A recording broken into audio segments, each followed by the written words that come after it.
Hello everyone, welcome to my channel. This is where I like to talk about manifestation, magic, and more.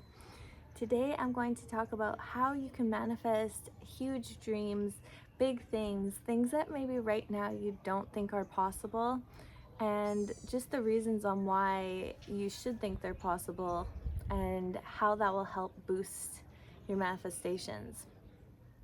So if you feel like you're not very good at getting what you want or having the world, align for you, that right there is one of the reasons that you're not going to be able to manifest.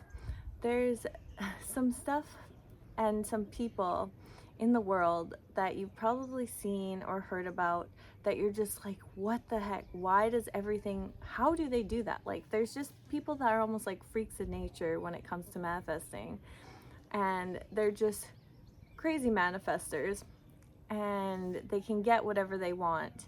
And some people that I like to talk about are Helen Hadsell.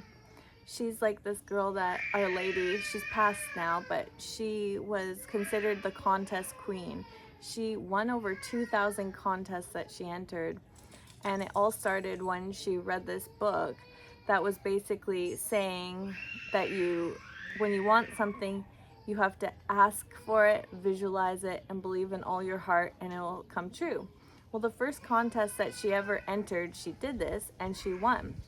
And so after that, she had a momentum behind this belief that that's all you have to do. You have to visualize it, know that it's yours, and then just trust it's coming, expect that it's coming, and then it will come to you. Well, easier said than done, because a lot of us don't believe that. Even if we were to hear it, we're not just gonna be like, yeah, for sure, that works, because they're like, oh, well, wouldn't everyone be doing that? Then wouldn't that work for everyone? But it all comes down to belief and kind of the envelope and the space of what you can actually believe is possible.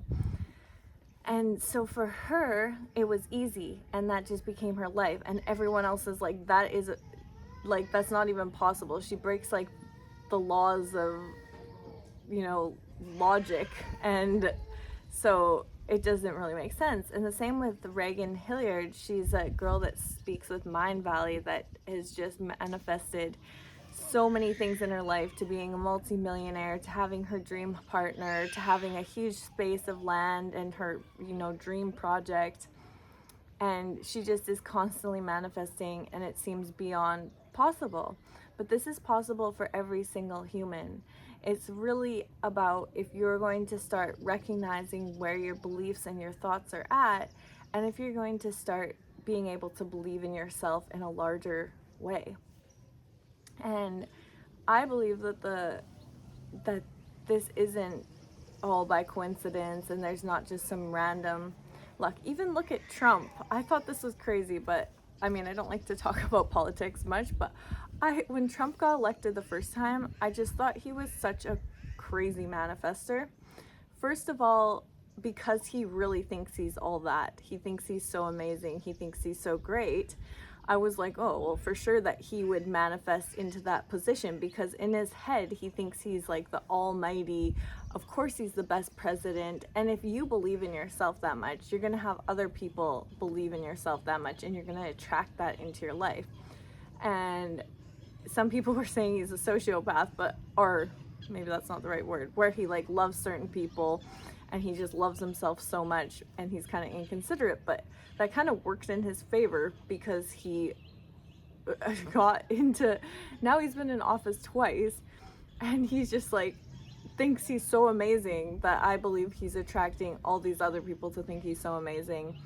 And I guess that works when you want to be president.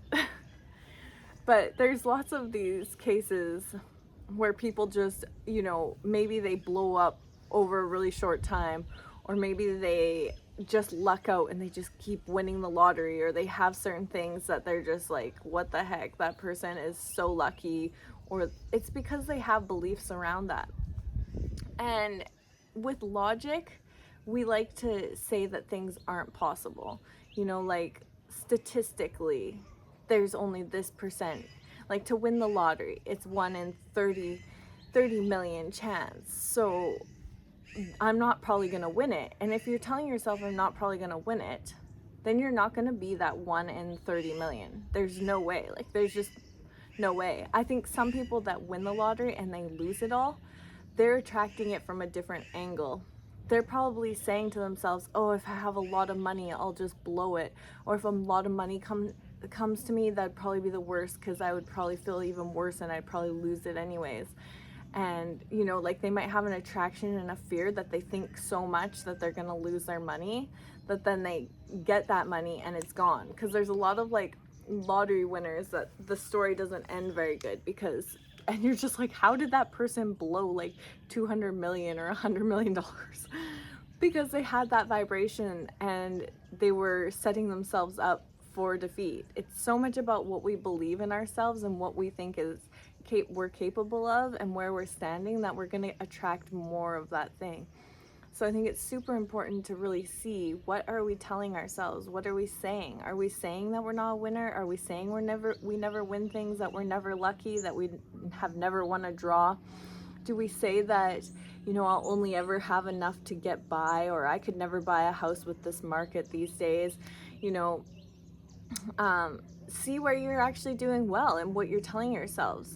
Maybe you're like a hard worker and you say, oh, I'll always be fine because I'm a hard worker. Well, then are you always doing a job that's hard work, and is that how you're getting by?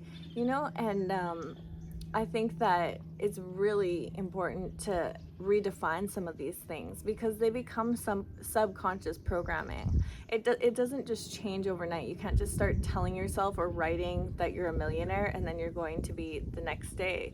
It's a whole like shift in belief system, and just how you could do that. For example, if you're wanting to be a millionaire, think about all the people that are millionaires. You start thinking, oh, well, there's all these people in the world that are millionaires. They've done it. I can do it. They didn't get to be, most of them didn't get to be a millionaire overnight. It was baby steps. This was a progression. These people had to work maybe a bit for it and be in alignment with what they really wanted. Not all millionaires are happy. Do you want to be happy? You can be a happy millionaire.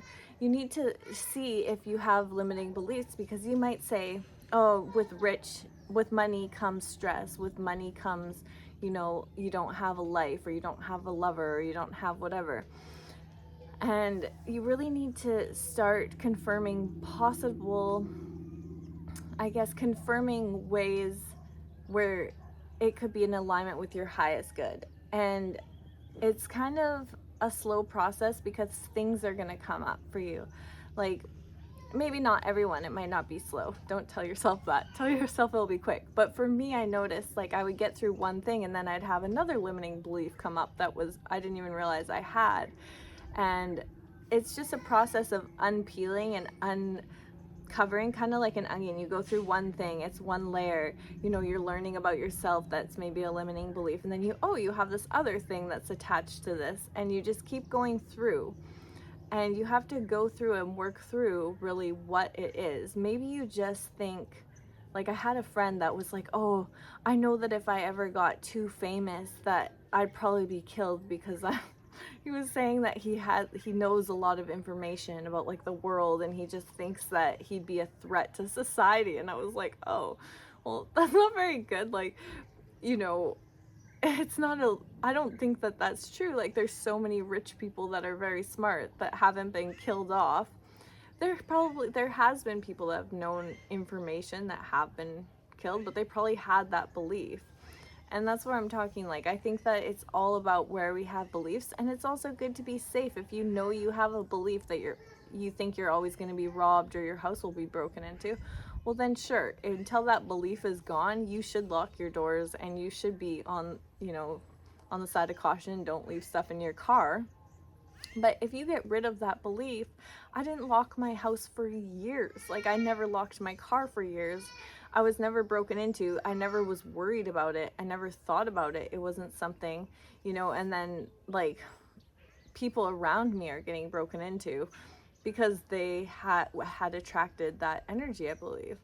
And so to be able to manifest really big things, we have to believe that we're really capable, and that we can have whatever we want. We can be that next superstar. We can be that next really lucky person. And we have just everything that they have. And if you're feeling like you don't have everything that they have, then you have to really start to work on that first. And you have to really break down, why don't you think that you have everything that that person has? What is it that is different about you?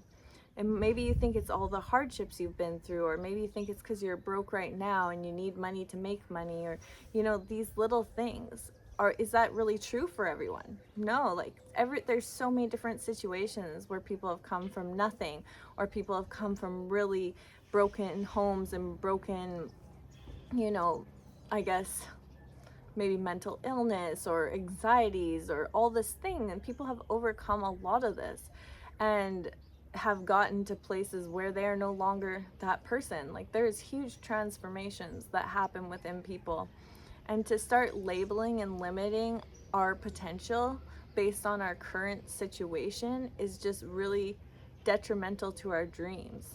Because if you want to be that person that is your biggest dream, you need to start just believing that you can just start stepping into that and make these like kind of quantum leaps.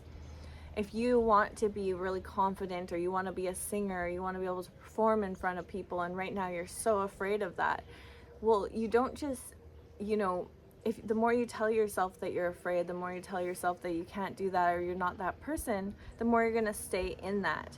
But the more that you start waking up and just stepping into this new identity and confirming to yourself that you're no longer this old person, that you are going to take it step by step, day by day, to figuring out how to get more confident, how to do these things, how, you know, everything is going to start piling into your life. Because you're going to, once you overcome one thing and you make a big shift into a new like a new reality or a new situation, you're going to realize you can do it with so many other things in your life.